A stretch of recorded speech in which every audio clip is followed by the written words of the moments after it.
Well, Kenobi, let's get out there and see what riches have fallen from the sky for me and you.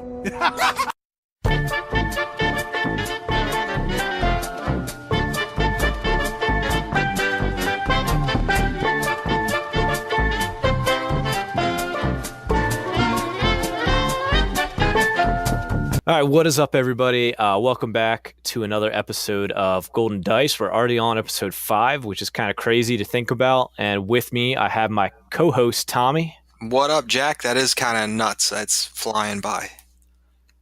It's crazy to think, too. This is our 5th episode, and we already had, for anybody that didn't listen last week, we had Sugi on, which was, I still remember when you messaged me, I was like fangirling a little bit. I was like, oh my God, Sugi, he messaged me. But, I mean, I've been having a blast so far just recording and talking Destiny and actually learn how to properly edit stuff. It's been a lot of fun. He was super, super great to have on. He was so helpful, so polite, so welcoming, just inclusive. It was a great experience to have him on. Yeah, we really have, some solid faces of Destiny. Like, if this is something I was going to introduce, even, a long-term gamer, even if they have a big Magic background or even just brand new completely to card games, I just feel comfortable introducing them, knowing that when they get into podcasts and get in deeper to the game, it's, people like Sugi, Knights of Ren, Jay from Double Blanks and Chris, these are some of the more friendly faces I would love to sit down, talk, and just have fun with Destiny. So it's just nice knowing that they're trying and they're working hard to create a good community. Yeah, they're great ambassadors for the game. Yeah. But I guess, we'll start off the way kind of we always do, since you and I have a common denominator of Destiny, our Monday night local tournaments. So I brought that Elite Ayla, and it is pronounced Ayla for all you listeners. It is not Ayla. You can go and watch Clone Wars for that. But I ran her at Elite. I ran a Wookiee Warrior, and I ran Rey. And it was pretty good. I think you would yell at me because originally I got the Wookiee idea from you. At first I was running the Temple Guard in place, but I slotted the Wookiee Warrior in after playing against you with that. And just having access to yellow, and now I have Chopper and R2 in that deck, which kind of, with R2 having 2 specials and Chopper special being remove a die with a value of 2 or less, I constantly felt like I had a removal online when both of those dice were in play, which was pretty sweet. So I really like that, but you probably, and I think you already did, yell at me because I dropped running interference from the deck and having Rey in there. I know you were upset about that. I think when you're running Rey and you have yellow, I think running interference is a great value just because you can always play an upgrade on her and prevent your opponent from being able to play removal. And I just think that is a powerful effect. Yeah, no, I totally agree. And I think the plays that I got it off, I was super happy with it. But oftentimes I found myself with 4-speed specials and able to do generally the same thing. And now the 4-speed special is a little bit slower of a setup, but just trying out whether I liked 4-speed or run interference for those big blowout plays, it's just kind of up in the air. It's still going back and forth about what I like, what I don't like with it. But yeah, cool. It's all preference. You got to be comfortable with it at the end of the day. Yeah, exactly. But yeah, so I ended up going on Monday night, going 3-0 against it.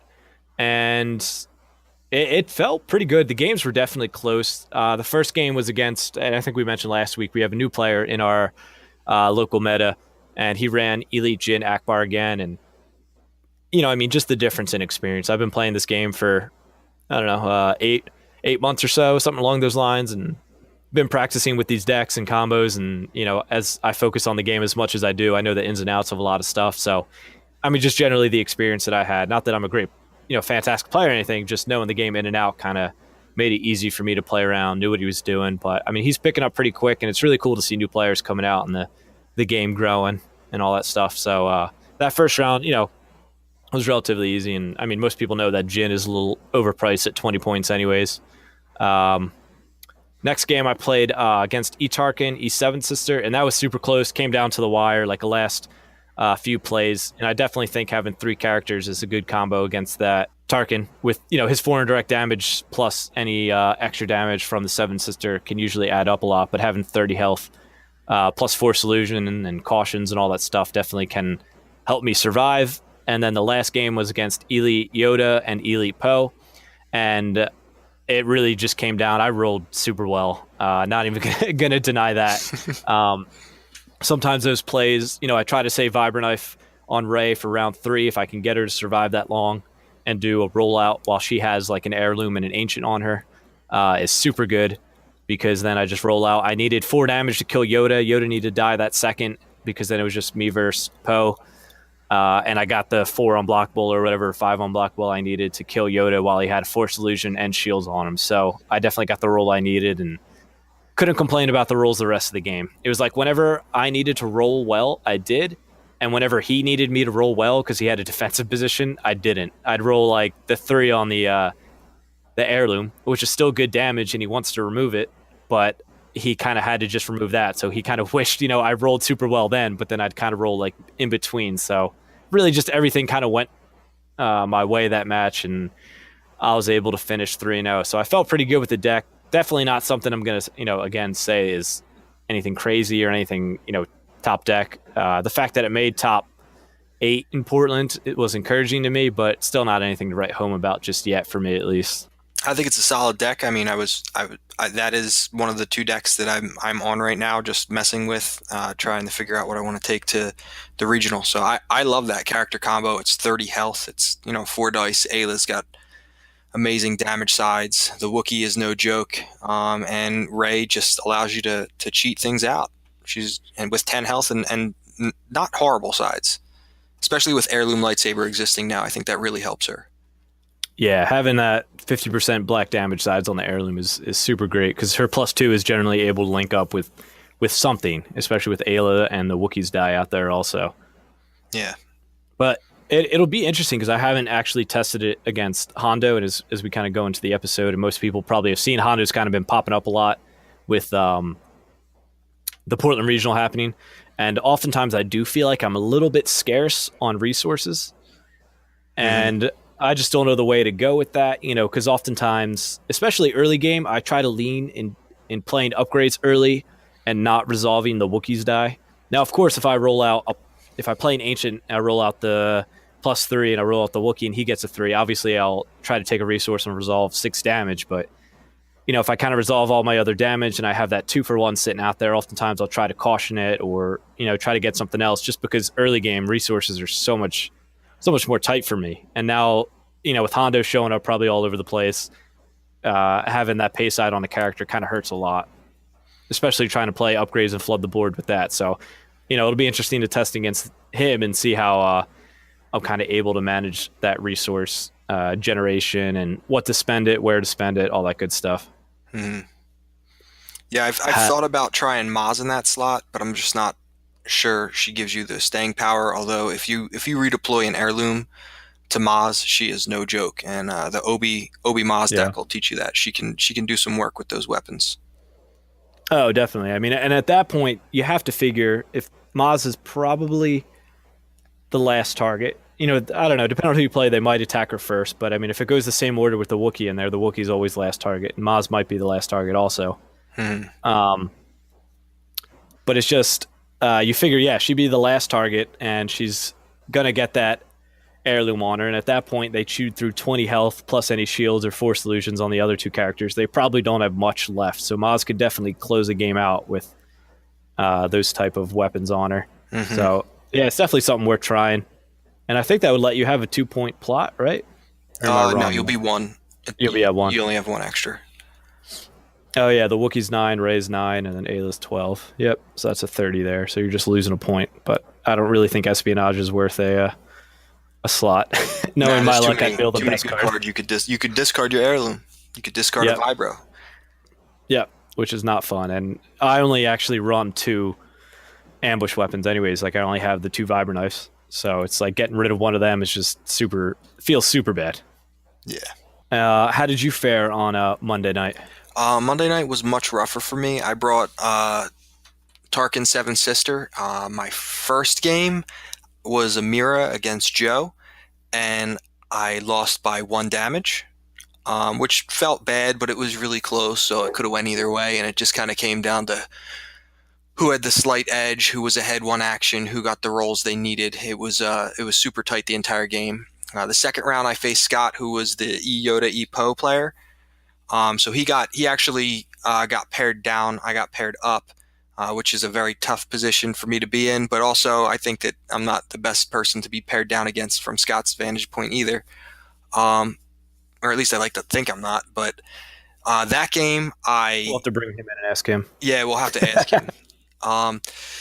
The that game I lost again. Ayla, I think had like, or it was excuse me, Yoda left. I think he had one life left again, and I flat out just misplayed, and I can't remember what I did. I may have scorched earth to like wipe his shields or something, or to soak an illusion, and then I didn't notice that he had a planetary uprising out, so he was able to claim, resolve a special, and planetary me, which dealt 5 damage. It was a lipo special, so that was lethal, and for some reason I just brain farted. Having it, I also had an ancient lightsaber on on my seventh sister, and I also had a force illusion in hand. So I had multiple outs, but I just whiffed in my head. And then the last round I played Jin Akbar. So we actually played the same exact 3 opponents in a completely different order. That's hilarious. I was able to win the final game against Matt, and we got to play again afterwards because the first game was pretty quick. The first game was really tight though. He played really great. Yeah, I mean, I was like, again, he's a new player, but I didn't feel like I absolutely blew him out of the water.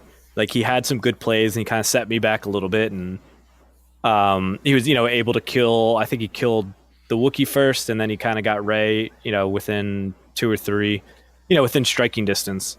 But once Jin went down, it was really relatively easy to wrap it up against Akbar, a single die Akbar. But yeah, I mean, it's awesome seeing him. And even like today, I just saw at the store they have like a whole wall, like a whole shelf dedicated to Destiny, because they have the those new binders, the dice binders or whatever they're in now. They just got new Luke and Boba starters, and then they just have a few boxes of each set actually just kind of open for packs. So it's just really cool to see the game growing, see new players coming in and all that good stuff. So yeah, it's great. It's a good time. But yeah, so I mean that's our Monday night. I think we'll just generally always kick off with that so people can kind of hear what we're playing. I don't know, are you having any fun decks you're playing on the side? But I doubt you're trying to do a fun deck with the regional coming up in 8 or 9 days. I've mainly been playing Tarkin Seven Sister and then the Rey Ayla Wookiee deck. Primarily repping those, trying to learn those in and out. But I have switched off to play. I've played Ayla Poe, I've played Yoda Poe, I've played Yoda Hondo, I've played the 5-die Talzin deck. I've been bouncing around trying to get a little bit of experience with a lot of the different decks that we'll see, just to get their vantage point of it, just to have a little better understanding of what they're trying to do to me. So I've done that, but it's for the most part it's trying to figure out what the meta decks are and just sprinkle those around and spend my time on those. Yeah, definitely playing with and against some of the other decks you expect to see just changes the way you kind of view that matchup, and what they're trying to go for, and definitely makes you a better player and going to understand, because nothing's worse than sitting down at a regional, going across from a deck and having no idea who to target first or what to kill or what your strategy is.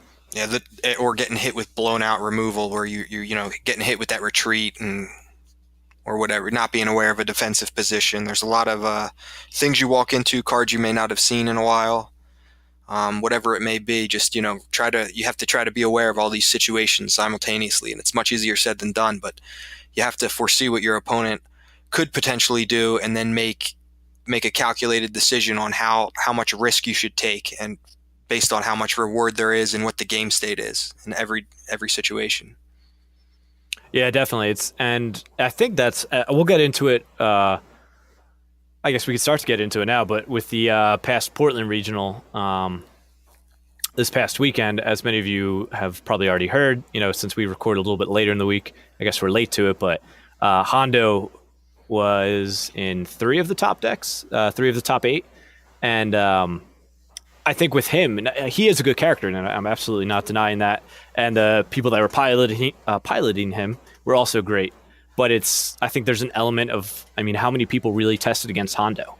And I think his special is such a mind game of having to know when to give him that money and having to know when to play your upgrades to advance your board state is a very tough game to be in, and not many people know how to play against it just yet, with this being, you know, the first tournament. And as we're recording today is the first day Legacies is officially, legal technically, or released technically, even though it's kind of been in the wild for the past 3 weeks. So I think there was that element kind of showing in the Portland. So testing against the decks you think you're going to see is extremely, extremely important. Yeah, the Hondo matches are bizarre. It's not just advancing your board state.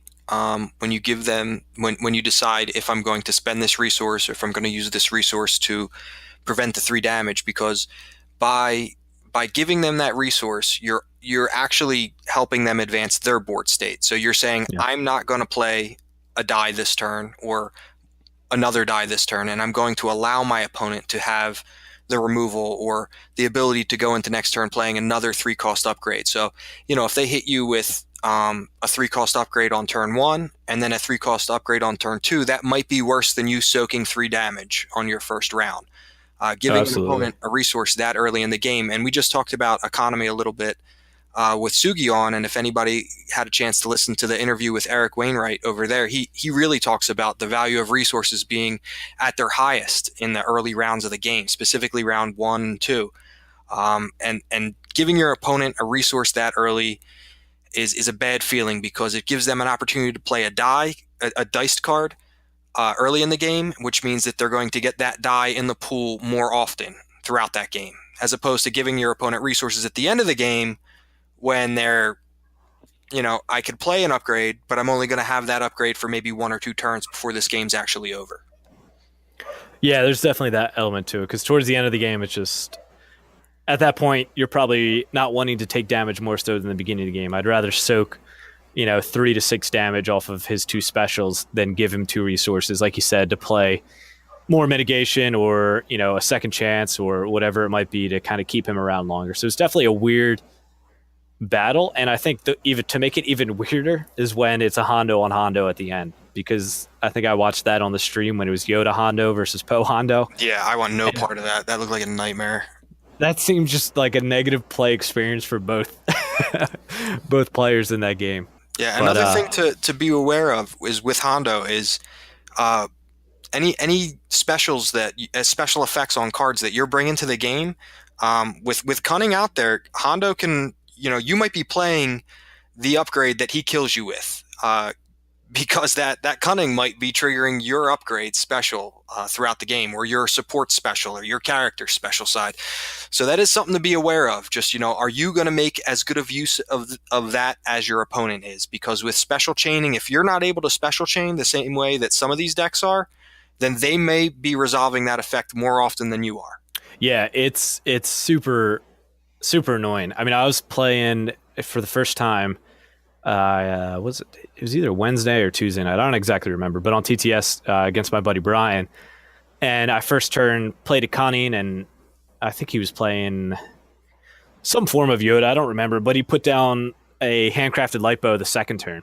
And it was just like, I had all the money to mitigate his lipo die, and then I would just use my Cunning to resolve it as a lipo die. And it was devastating. I mean, for him to have to pay the resources to play it, and then I'm the one that gets to resolve it, I mean, that's just crushing. And it's scary to think about what specials you might be bringing to the board. And it's almost like a weird, I think about it, it's almost like a weird balance of things in terms of all the special chaining that's going on right now.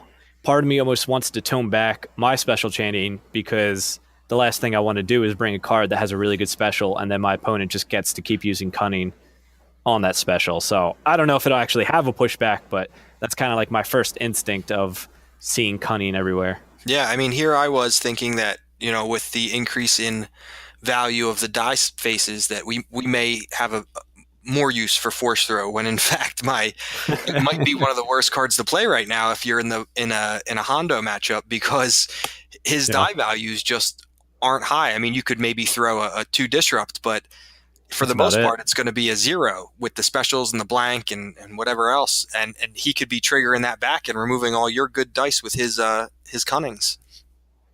Yeah, double cunning. At one point, I had double cunning and fast hands on him, and it was pretty bonkers. He seems pretty good, but again, I've only played 2 or 3 games with him, so it's still early to tell. But I guess diving into the Portland regionals, note for anybody that didn't hear or didn't know, starters were not available in this regional, but of course everything legacies that you could pull from a booster box was legal. So this will be the top 8 in no specific order.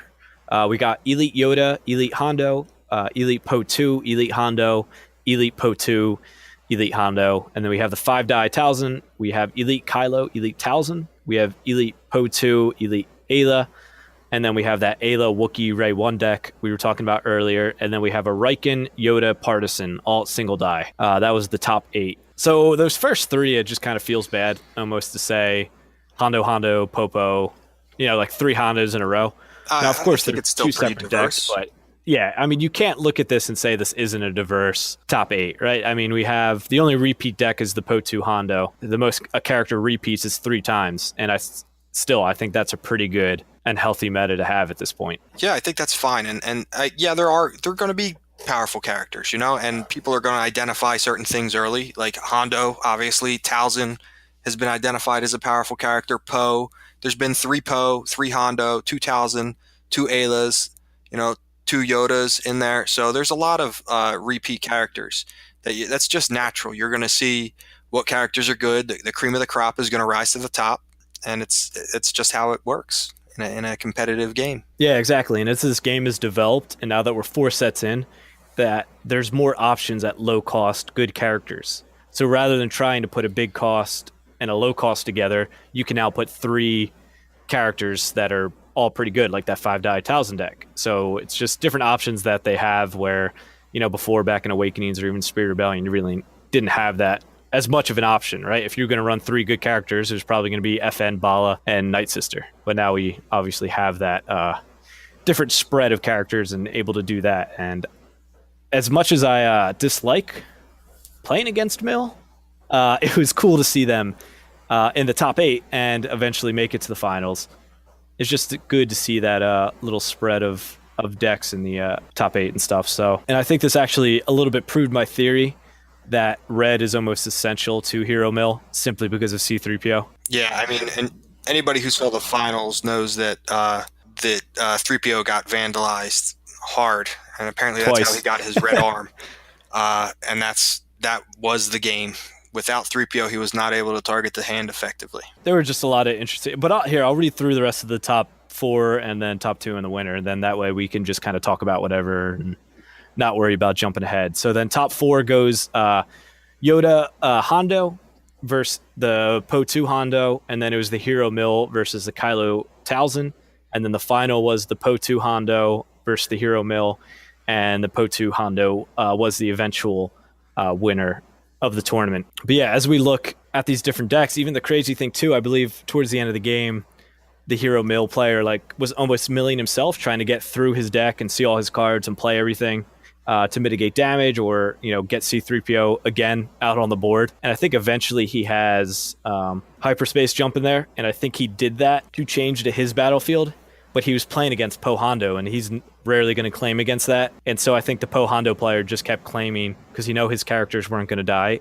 And since C-3PO was off the board, he was easily able to not worry about his hand being discarded. And it just kind of left him in an awkward spot where the Hero Mill player now had no way to get cards out of the hand, and all the Po Hondo player had to do was claim to get those last 3 cards. Because the battlefield was War-Torn Streets, which I believe is, look at the hand and discard a card from it. I think it's discard a random card. Yep, claim and discard a random card from opponent's hand is War-Torn Street. So then he was just left in that awkward position. So, I mean, hindsight's 2020, of course, but I see why he did that. But when you hyperspace jump, change the battlefield to a discard, but then your opponent has that discard side, or the initiative going into the new round, it kind of puts him in an awkward spot of what to do. Yeah, I mean, but, it's this gentleman constructed the deck and piloted the deck extremely effectively. I mean, to get to second place, you've got to be a good player. You have to be lucky throughout the day. But to be sitting at the top table at the end of the day is quite an accomplishment. Yep. Well, it's funny because even like on the Discord channel and seeing them talking to him and about the deck and stuff like that, apparently he might have played easy pickings in the semifinals after the Jetta was already dead, which of course doesn't negate the entire like 2-day tournament. Like you make it to the top 2, okay, you had one misplay. I get easy pickings is an extremely good removal, but that doesn't negate the fact that this player made top 2 out of 80 people or so. Mistakes are made all the time, and you don't always catch them. And sometimes you do, sometimes you don't. People make mistakes. It's the issue is when one mistake turns into 2 and 2 to 3 and so on and so forth. And when you make 4 or 5 mistakes throughout a day, at some point, sloppy play becomes, cheating, because, death by 1,000 cuts will win you a game. If you take a small advantage several times throughout the course of one game, several small advantages add up to one huge advantage, and you're able to win a game in a way that's unethical, and that's something that needs to be policed a little better, I think, in Destiny. But that's not saying that happened at all in this situation, because mistakes do happen all the time. I'm guilty of making plenty of mistakes throughout my gaming career. So yeah, man, stop trying to tactical mastery after I kill Tarkin. Dude, I do that a lot. Yeah, I mean, and like I said, of course it's part of it's you don't want to say it's the opponent's job to catch your mistakes, but I mean, if they're not catching it either, like how much can you really? It's like a take and give type thing.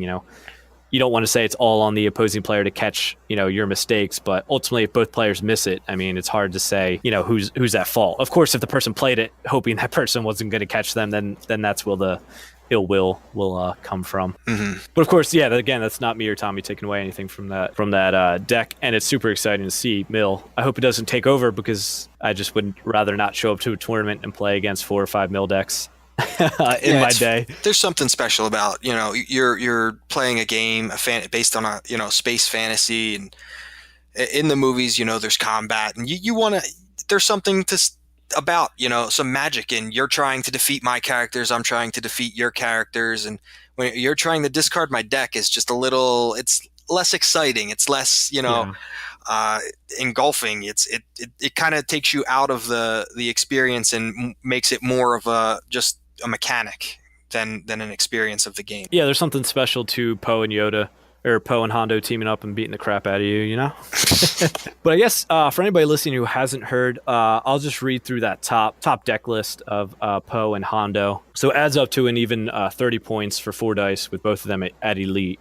They had the Emperor's Throne Room as their battlefield, and they had 2 Canto Bite pistols, 2 Cunnings, 2 DL-44 Heavy Blaster pistols, 2 Fast Hands, 2 Poe Dameron's Blaster, 2 Second Chance. For supports, they had 2 Planetary Uprisings, and for events, they had 2 defensive positions, 1 easy pickings, 2 electroshocks, 2 field medic, 2 hit and run, 2 retreats, 1 sound the alarm, 2 vandalize, and 2 well connected. Looking at it, I really don't even think there's too much I would change.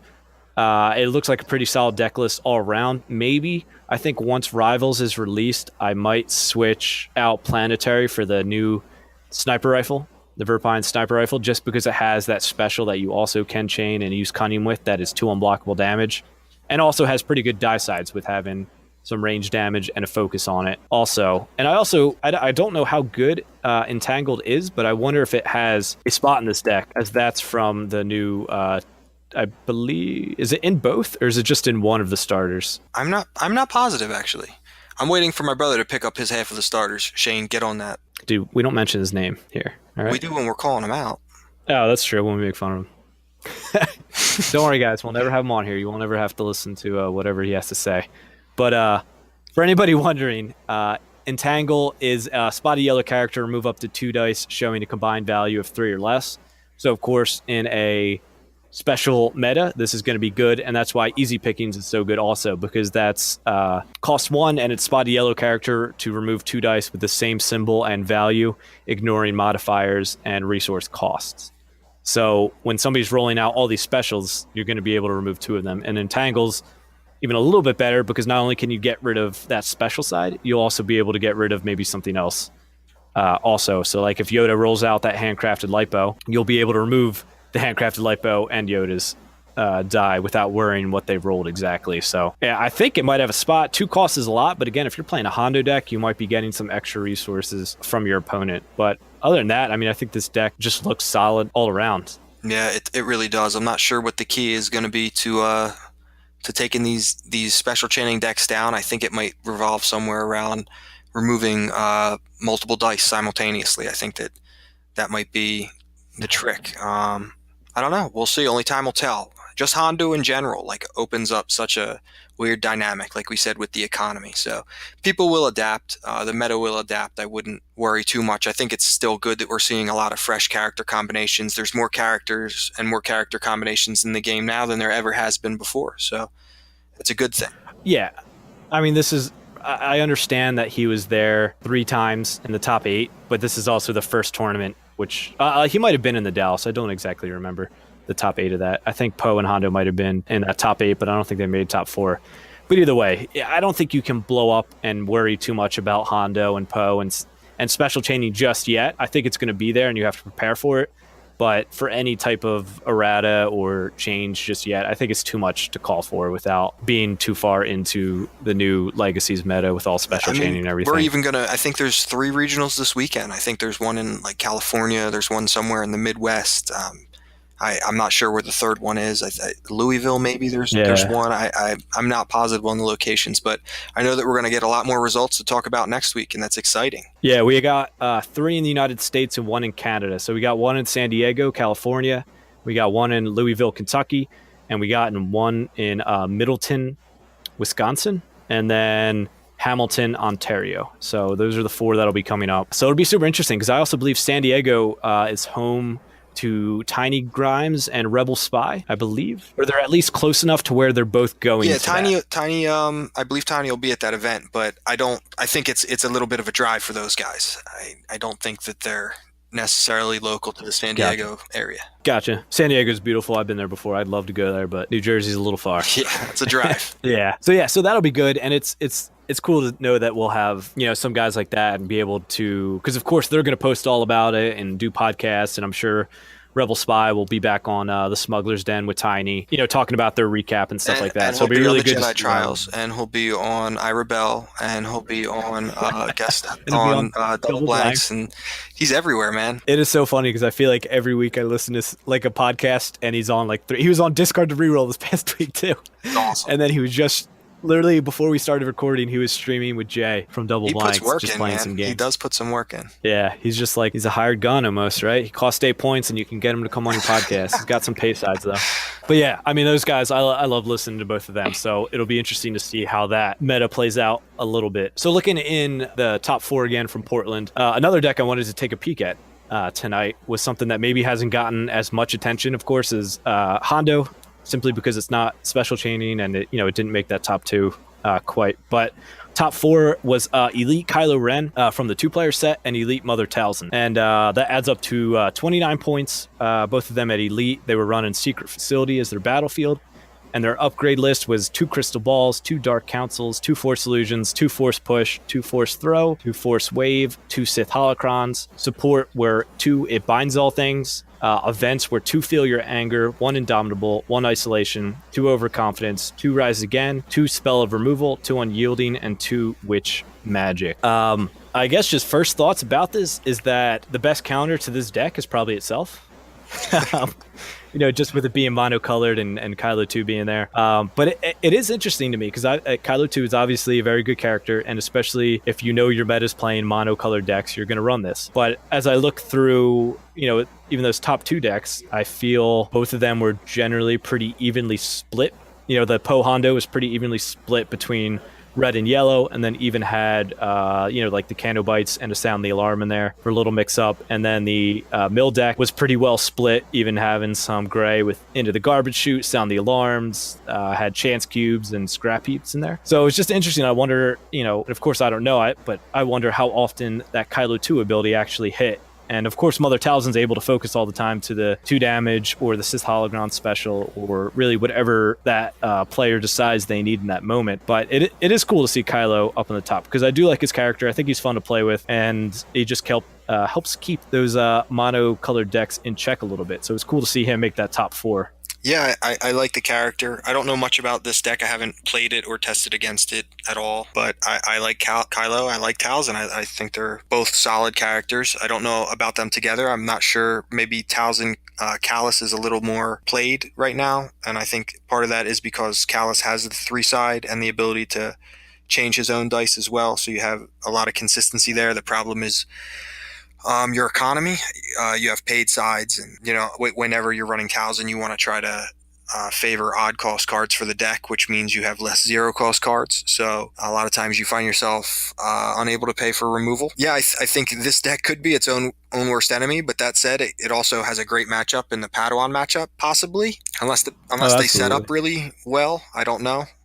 It's hard to say, but Talzin is amazing and Kylo is amazing, so why not give it a shot? Like you said, that this top 8, if this reflects the meta, it's not great for. None of these are like a great matchup for that deck, aside from maybe Ayla, Wookiee, Rey, which probably favors blue a little more than any of the other decks favor one color. Yeah, and that's something I've built around a little bit with my addition, of Ayla, Rey, Wookiee. But of course, I don't think anybody in our local meta even plays Kylo 2.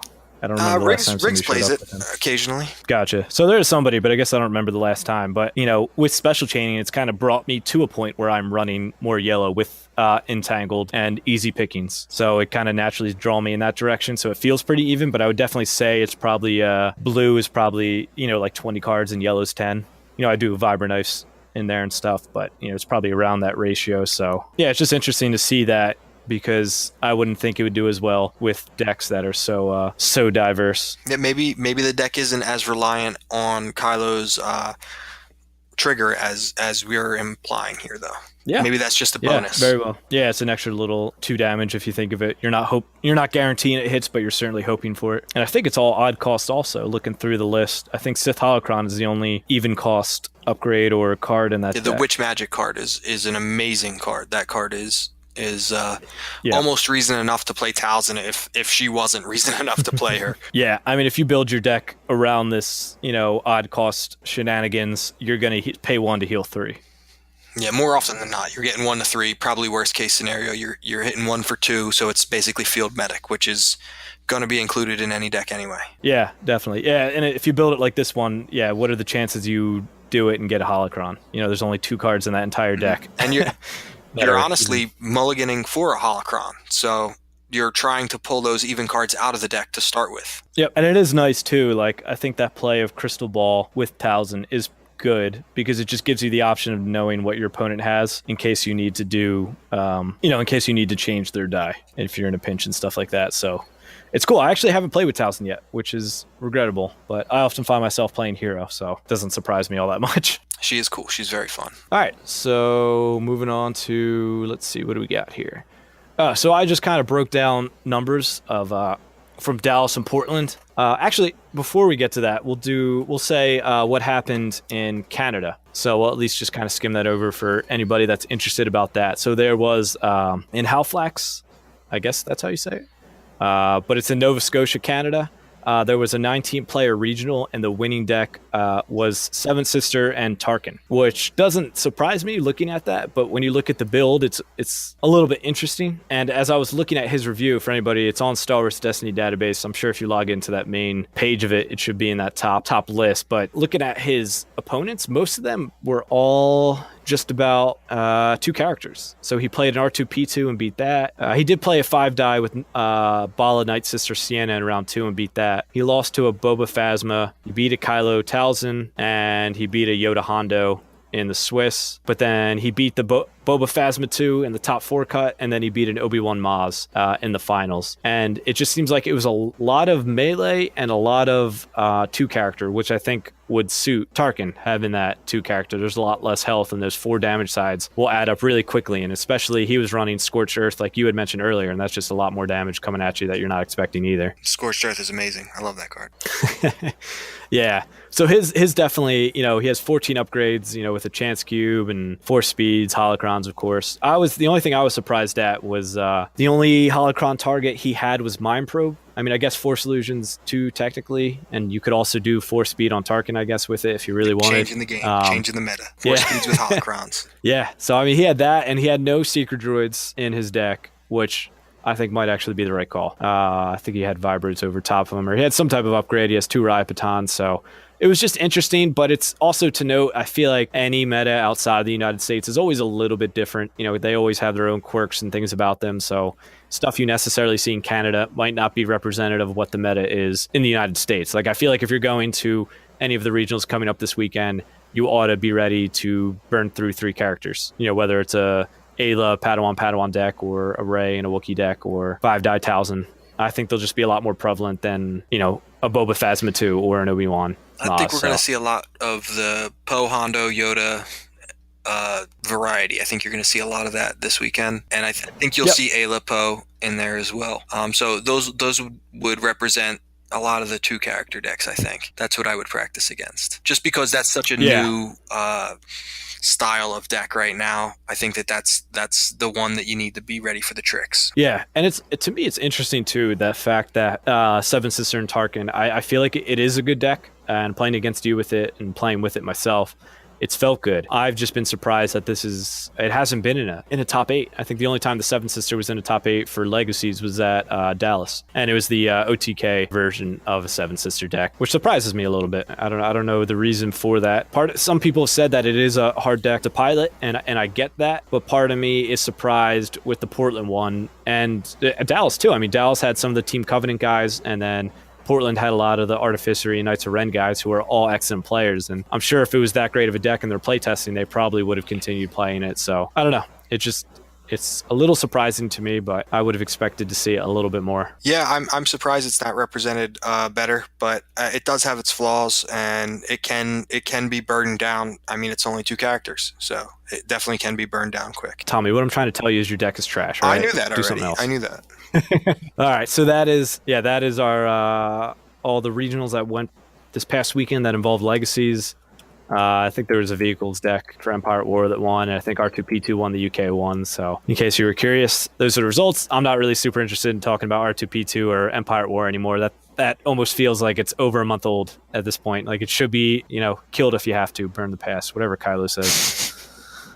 You should do that to Empire at War. But here, so I'll list off the breakdown of characters, at least of the Dallas and Portland regionals, and these are the unique characters that repeated. So we got 6 Poe-2s appeared in top 8 decks, 4 Hondos, 3 Aylas, 3 Mother Talzins, and 3 Yodas. And now again, when I do this stuff, this isn't me trying to point out and say, look, there's 6 Poe-2s, like, that's absurd. It's more me. I honestly like looking at that type of information. I enjoy looking at how many characters were in these decks, how many decks repeated, all that stuff. And I mean, you could disagree with me, Tommy, but I don't think 6 Poe-2 is anything to worry about. I think he's a good character, and with special chaining decks, he's going to pop up, but I don't think that necessarily makes him a broken or in need of a balance type character. I think he's fine where he's at, and I would hope he's not touched. Yeah, I don't foresee a Poe-2 nerf or balancing of the Force. I don't think that's in the cards right now. I would be shocked if that happened. But I mean, it's just when you look at data like this and you get into the analytics of it, and just this is more so you know what to test against. I don't want to sound like a broken record, but that's exactly what this data represents. It says, hey, this is representing this quantity of the meta right now. Know how to handle it, and that's what you got to take from it. Or you could say, hey, this is successful. Maybe I should use this character. That's how a lot of people approach the game, and that's fine. But that's what you're looking for when you look at this kind of data. I think that's what this tells you. Yeah, and I also think you have to look at the long run of the game. Like, if we push FFG and if we push Jeremy to be trigger happy with erratas and balance of the Force, and I know they said balance of the Force, you can be put on it and taken off and all that stuff, but if we're constantly having characters changed points, I think that just kind of makes the game a little bit more unhealthy than it needs to be. Especially, this early for cries into it is a little much in my opinion, but I think it constantly changing those characters is not good for the future of the game. Well, this may come as a surprise to anyone that's playing an FFG game for the first time with Star Wars Destiny, but I know the errata and the balance of the Force was thrown around pretty heavily after Spirit of Rebellion, but that is not the typical trend for Fantasy Flight. They're usually very reserved when it comes to putting erratas out there or doing any sort of balancing. They're usually very reserved with changing their cards. And I think the only reason that they, there's a few reasons why I think that they went a little harder after Spirit of Rebellion. I think it was because of Jeremy taking over, and I think it was also because being a collectible game, it draws a lot more competitive players, and competitive players are going to expect more balance. And I think that all the erratas and the balance of the force was wonderful. I think it was all fine. I think the game needed that, but that's not FFG's standard, in from my experience at least, in the games that I've played. Yeah, I mean, if you're talking to any X-Wing players, they'll tell you that, was it Biggs that finally just got errated? He was the X-Wing, probably the only X-Wing that saw play, and it basically like forced your opponent to attack him, and people have been complaining about him since the beginning, and he finally just got changed. I think this past rules reference. Yeah, I mean, he was almost his own archetype, Biggs. I think in that game, he basically was, you would build lists just around Biggs, or if you had points, I'll make them target Biggs. Exactly, yeah, you'd build up like this big head, like you'd do a Falcon or do the Ghost or whatever, and then put Biggs next to him, so he was just like this meat shield absorbing damage, and, so again, the point is that FFG took forever to change that. So, kind of expect some type of slow progress with Destiny also. But like you said, a little bit more because it's a collectible card game. And, all of them tend to do that. But I also don't want to get to the point of Yu-Gi-Oh! Where there's like a whole sheet of cards that are now banned or, something like that. So I'm kind of happy the way they've took it. But I don't want it going overboard, even with bringing up some bad things. Like I've seen people ask for like Luminara to be decreased because they want to play her. But I think that just, again, opens up a whole can of worms. Like at this point, I think we just need to balance any overpowered things, and if something is awful, if Luminar is a bad character, just chalk it up as loss and remake her character in a future set rather than trying to do a balance of the force with the current character or anything like that. Yeah, I think that could get messy quick. I agree with that. Absolutely. Yeah. So yeah, that's the breakdown of the top 8s that we've seen so far. So of course it's leaning a little bit hero, but still I think that is a 2-to-1 ratio. Of course you'd like to see a 1-to-1 in a perfect world, but a 2-to-1 ratio I think is a very healthy place to be at, especially looking back to Spirit Rebellion. It's also it's a really small sample size at this point. I would wait till we have a dozen regionals in the bag, and then we can reapproach this. But yeah, either way, it's just know that it's favored a little bit in Hero, and I think it's too small. We've had 2 regionals to count from, and I don't even have all the information from the Canadian one, of course. So we just have Portland and Dallas to go off of, and after this weekend, and I think the weekend after that, we'll probably have a little bit better of a scope as to what the meta will be and what the best decks are and what to counter and stuff like that. So yeah, I agree. But yeah, I mean, I think we touched on a lot of the good stuff. I mean, anything else we think we need to add? I mean, we talked about Hondo, which I think is important, and the gameplay against him and how that works. Talked about how the MVP of the final game was vandalized, and that's a card that you were big on. Mm-hmm. Even a few weeks ago. So congratulations, Tommy, you're a genius. I can read. Yay. Yeah, Easy Pickings seemed to have a good spot in that, against specials. And we talked about Hero Mill. But yeah, so overall, I'm just happy with where the game's at. I don't think you have a complaint. I'm still hoping I can try to get more to 1. I think I was watching Jay's stream, and he was talking about the Atlanta regional. So part of me wants to drive down to Atlanta and hang out with Chris and Jay and do that regional. But that's, who knows, that's a whole weekend away. So coming from New Jersey, that's probably like 12 hours or so to Atlanta. So we'll see if something like that happens. Of course, I can't make the one closest to me in New Jersey, but that's life. That's how it goes, man. But one thing actually I've seen up in regards to Hondo is Thrawn as a counter to Hondo, which I think is interesting, and that's simply because if you put a chance cube on a character, then of course you can now vandalize it. Like Hondo's probably has vandalized in his deck. Not saying that you necessarily want to, but that option is there. So necessarily playing Chance Cube isn't a hard counter to Hondo. But Thrawn has that 2 resource side, and he's also easily able to pick out, whatever you want to pick out. If you want to get rid of removal, if you want to get rid of upgrades. So it's definitely an interesting thing to think about. I wonder if Thrawn will make a comeback with certain, I don't know what characters you might even pair him with. He's 17 points, so you really have the original Kylo. I mean, you'll have Anakin when that's available. Have Talzin. Yeah, she's available. Ask my brother. So. I'll see what he can come up with. I feel like that's something he would like. Yeah, so he makes the jank decks. What was the segment you talked about? Oh yeah, naming after Shane him. Wants to have his own segment called the Janku Corner, or the Janku Jankyard, or something like that. I think we could call it. And the Janku. He can just tell you about the deck he sleeved up that was like Elite Jabba the Hutt, Greedo, and I don't even know. General. Some other trash. Does that work? Magna Guard. I don't know.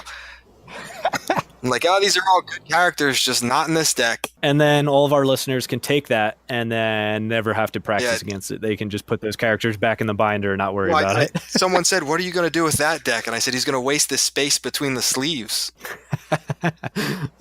Maybe. I don't know. I feel like we've talked about how much we can't have them on. We'll have to I don't have know him about on that. one day, just so the world can know. Yeah, that's true. But yeah, so I think that just about does it for this episode. Do you have any parting thoughts, Tommy? No, I'm good to go, man. Thank you for having me again. I had a blast. I'm excited to keep Man. practicing, try to get to my I think I'm probably at 100 games, just not with a single deck. That's a good amount. I mean, I feel like I've been hopping on TTS almost every night to get a handful of games in, but still not near where I want to be at just yet. But hopefully that'll come. I mean, I still have a month, right? I still have plenty of time to figure out what I want to run. But yeah, so any of our listeners, we have a YouTube channel where I'm constantly doing, at least uploading 3 to 4 TTS games a week. So that's been pretty good. I'm trying out different decks. They might not be the meta decks, but they're, certainly fun decks you could probably sleeve up and play with friends. I tried out Hondo, so I'll definitely try out some meta decks so you guys can kind of see how they're played a little bit for anybody that might not have the chance or the time to sit down and play those decks as much as they would like. Going back to last week, as mentioned before, we had Sugi from Knights of Ren on, and he talked a lot of draft and just about legacies in general. So that is really good and definitely worth a listen if you'd like to go back to last week. But other than that, just give us a like on Facebook, subscribe on YouTube, and all the other goodies follow us on. But till next time, I'll see you.